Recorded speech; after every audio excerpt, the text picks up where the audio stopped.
Hello, everybody, and welcome to Power Rankings for Week 3 of the UFL season.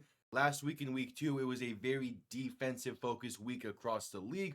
Some very tight contested games because of it, and we are here to rank the teams after their performances in Week 2. But before I dive into it, I want to quickly say if you're new, subscribe, it's greatly appreciated. Leave a like and comment down below your own rankings. Now let's get right into it. We kick things off at number 8 with the Houston Roughnecks. It was another tough week for Houston, especially on the offensive side of the ball. Anthony Brown struggled once again, and really until that final drive. And it took them to start going with a very up tempo of an offense for him to get comfortable. I don't know how sustainable that'll be for the entire season, but who knows? We could see a workout for them. But it won't if the ground game can't get going. It was again pretty much non existent for Houston in this one. And that definitely does not help the flow of the offense and what they want to go with and how they want to handle it, with it being an upper tempo style of an offense. The defense took a good jump from week one to week two this week. Them doing a pretty good job against the Renegades ground game, but they faltered against the pass, allowing 211 yards to Luis Perez, including a game-winning touchdown. And there was a lack of a pass rush in this game that definitely did hurt Houston, and it's something that needs to be figured out. They did make a surprisingly big move in this middle of the week by trading for Marcus Sims from Michigan. I was not expecting that kind of move at all. It's definitely something that can help this offense. He's a great receiving option, and I'm really shocked Michigan let him go. But I will talk a little bit more about that when we get to Michigan on these rankings. But yeah, they have time to figure this out. It's very early on in the season still. It's just it feels like that there are a wild's ways to go in this one. Haven't really found any consistency, so they come in at number 8. Number 7 is the Memphis Showboats. It was a game that came down to the wire for Memphis with a more complete game this week compared to week 1, but it still feels like that something is missing from the offense. EJ Perry threw for over 200 yards, about 130 of those going to Jonathan Adams, who had a fantastic game through the air. The ground game played slightly better, but the two main backs of Deneric Prince and Jacob Kabodi in this one need to find a more consistent game plan for the more consistent play. EJ Perry needs to use his legs a little bit more, as that his mobility was the big reason why Memphis had a lead late in this game, with him having a rushing touchdown. And the O-line played well. The DC defense that had 8 sacks the week prior had none this week. The Memphis defense played well enough for the win, but just really couldn't hang on towards the end. Jordan Ta'amu had 152 yards on less than 50% completion, and a ground game that saw both of the backs average 3.4 and 3.5 respectively. And it was a nice showing from Memphis against a top team, and it's definitely something to build off of. I'm just not putting them above San Antonio just yet, mainly because of just the offense as a whole and me really not having a lot of faith in that offense. It definitely did show me a good sign. I was tempted to move them up, but yeah, they're going to stay at 7 for now. And speaking of, at number 6 is the San Antonio Brahmas. It was a tough matchup for them in week 2, having to travel to one of the best home field advantages in the league in St. Louis, but they still played relatively solid, all things considered. They held a really hot St. Louis ground game in week 1 to just about 150 yards, so that's definitely, you'll take it. The offense still looks lost out there at times, however, with Kellen Mond he's having some flashes, but for the most part, he still hasn't gotten comfortable in the offense. And again, playing in that crowd in St. Louis did not help him whatsoever, but he still have flashes nonetheless. But he needs to get more. He needs to get more abilities to use his legs and more design QB runs, more read options. And I feel like that would really help out the offense. He threw a pick in this game, but I really cannot blame him for that one. It bounced off the chest of Jacob Harris into a lying down St. Louis defender. So I can't blame that on Kellen Mond whatsoever. And again, the defense played relatively solid in this one, all things considered. But they're having to go pass happy early on in games because they can't get stuff going consistently early on. And the best way they're going to be able to do that going forward is using Kellen Mond's legs as an extension of the ground game. As San Antonio is really going to need to get the ground game going and not abandon it if they're going to win a lot of the games going forward. So we'll see if they're able to adjust. For now, they sit at number 6 and then have a tough matchup again next week. Number 5 is the Michigan Panthers. In their home opener, it just took too long for the offense to get going in this one. It really, again, that fourth quarter was a pretty solid offensive show, all things considered, but it needs more consistency throughout the entire game. And part of what will help in that is committing to a single quarterback. And Bryce Perkins didn't play the greatest in this one. It was still better than when Danny Edling showed in this game so far, and really so far this season through 2 weeks. and they're starting to lose. Usually starting to lose track on this season. Again, they traded away one of their top receivers in Marcus Sims for a backup tackle. They lose Breland Speaks to the IR. So just really unfortunate situations going on in Michigan right now. And again, DOC Marner playing well. Malik Turner playing well. Maybe the idea is to get Samson Nakua more involved in the passing game, but trading Marcus Sims this early in the season, I really don't get. Because again, their defense played well enough for this win. Matt Corral threw 2 interceptions. DJ Miller played a fantastic game in the secondary, and the defense did their part. But when you don't score until the fourth quarter, you're going to struggle to win games, no matter really who you're playing against. I'm very curious on what the offense is going to look like going forward, especially with trading away Marcus Sims.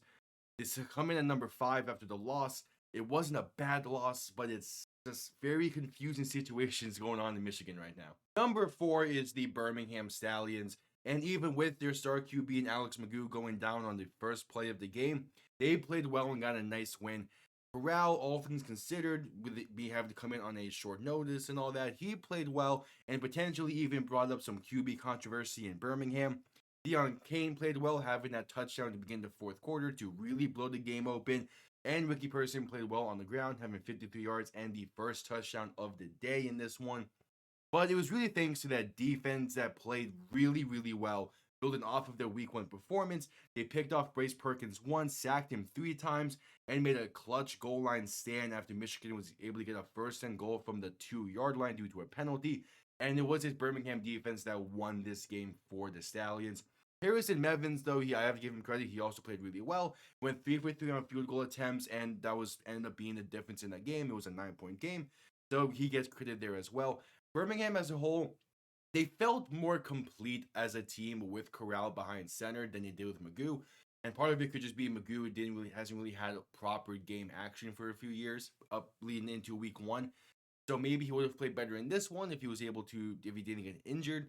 But I do like what Corral showed, and I would not be surprised if they go to a more 2 QB system next week, or hell, even give Corral the start in week 3 with the idea of, okay, we're going to let Magoo rest for the time being. We shall see. They come in at number 4. Number 3 is the DC Defenders, and they remain undefeated as they protect Audi Field in a pretty okay win against Memphis, all things considered. They left quite a bit to be desired, especially on the offensive side of the ball. Yamu needs to get more consistent through the air, as he left multiple touchdowns on the field, and even 1 touchdown was dropped by Jaden Mickens. So again, DC could have really dominated this game, but they left things on the field, and because of that, it led to this game being a lot closer than it should have. He underthrew Chris Rowland over the middle. That should have been a touchdown. He overthrew what would have been a great keyhole shot to Cornell Powell for a potential touchdown.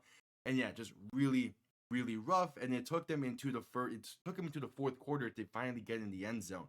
The ground game played well, a little bit better compared to week 1, but still needs to find a better rhythm. And the defense continues to play really, really solid. Even without getting home on the pass rush as much as they did in week 1, they did find a way to make this game tough for Memphis, and they blocked a field goal at the end to really seal this game. It was a 5-point win at home, a good showing for DC.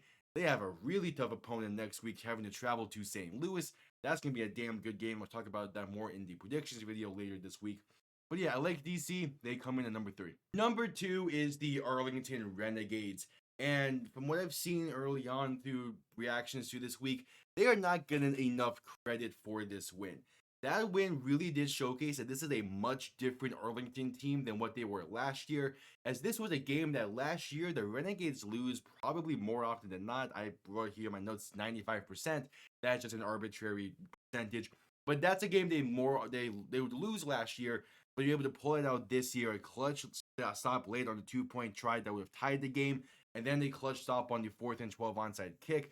So all around, the defense as a whole played really, really well for Arlington compared to last year as well. Through 2 weeks of the season, they've only given up 18 total points. The offense took a while to finish drives in this one, but it didn't mean it didn't have good drives. A field goal on the second drive of the game, a missed kick on the following drive, a fumble well in the plus territory by Sal Cannella as he took an absolute rocket of a hit there to force the ball loose. But again, those are 3 of their 4 potential scoring drives. They really could have dominated this game a lot better than what they actually end up doing. And it goes to show that Luis Perez has this team playing well, and so does Bob Stoops. This is a really well playing team. That touchdown pass that Perez threw to Deontay Burnett was a beautiful pass, and the ground game as well played better than I initially thought when I was watching this game. But looking back on it, they had 100 total yards on the day. Day Hunter played well and was the more feature back in this one compared to Kalen Ballage in week 1. But overall, Arlington still played well. They got a good win that they would not have gotten last year. So because of that, they stick at number 2. And at number 1, the St. Louis Battlehawks. St. Louis continues to showcase just how good of a team they are with another game of some great complementary football all around. Wasn't quite as dominant as week 1, but at the same time, Jacob Sailors continues to be running really, really effectively and is a force of nature out of the backfield, having 3 touchdowns on the day in this one, which tied a league record for rushing touchdowns in the game. Mandy Wilkins continues to play some really solid and smart football with the fact that he knows that, hey, I don't need to force the ball in the spots. As long as we make the smart play and the smart decisions, our defense has our back on the back end to be able to do their job. That happened once again in this one. And it's those kind of, in that mindset, that kind of like knowledge and that kind of complementary football that led to Mandy Wilkins having 4 incompletions in this game on 16 attempts. And again, not having a lot of attempts, but he knows he's able to use his legs. He knows he's able to just make the smart decision if he needs to, take the checkdowns. They have the talent to be able to play smart, and they're taking advantage of it. That's not something you see from a lot of teams with a lot of talent, especially in the NFL level as well. So it's great play. If they can keep this up, they are a threat and definitely the team to beat in the UFL this season. And all because of that, they come in at number 1 and the top spot for week 3 power ranking. All right, so there you have it. Quick little rundown. Roughnecks at 8, Showboats at 7, Brahmas at 6, Panthers at 5, Stallions at 4, Defenders at 3, Renegades at 2, and the St. Louis Battlehawks round things out at number 1. Thank you all for tuning in. Again, comment down below your own rankings and what you think. And I'll see you all next time. Have yourselves a damn good one. Peace.